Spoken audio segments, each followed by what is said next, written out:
are we looking for in terms of thinking about angel investing or investing in startup companies led by women. And as I say, it was many of the things that have been discussed already.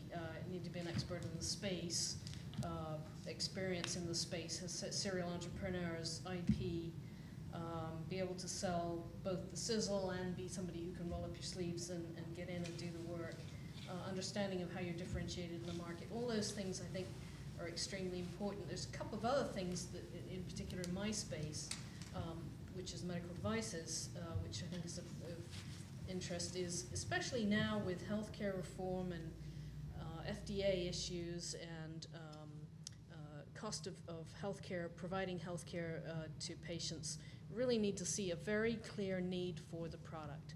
Not just that it's a slightly better mousetrap or even a much better mousetrap. It has to be a much better mousetrap and saves a lot of money and is not more expensive in hopefully 75% less or 50% less than the existing products. So really need to have a very clear unmet need. One of the things that I see a lot is the market sizes are always bandied around as these huge numbers. It doesn't give me a lot of confidence that the entrepreneur understands the market, because it's not everybody that is about to buy, I don't know, shampoo, as you mentioned in the last speaker, but it's really the people who have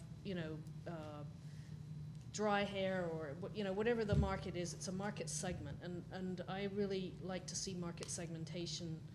An understanding of how those market segments work. And I think the other thing that we used to do a lot when I was in startup companies is a little bit of not terribly expensive market research to get customer endorsements. And it's always a pleasure for me to review a plan that has, I did this, I talked to 25 surgeons and 5 of them said they would never use it and 3 of them said they'd use it every Thursday and here's why. That's not very expensive to do, but I think it's an incredibly valuable and important thing to really just give investors confidence that there is an actual need for this. The other thing I just wanted to allude to is this notion of valuation, and we haven't talked much about that. Perhaps we'll bring it up, but when you're coming into an investor, bring in something that's a reasonable valuation. And it's a hard thing to do. We're sort of on the receiving end of looking at these proposals, and we see valuations all the way from, 25 million down to $1 million. Okay, and they can be in very similar spaces. So I would advise you not to come in with something that is so high that actually angel investors couldn't really invest and make the return on it, which we do see from time to time.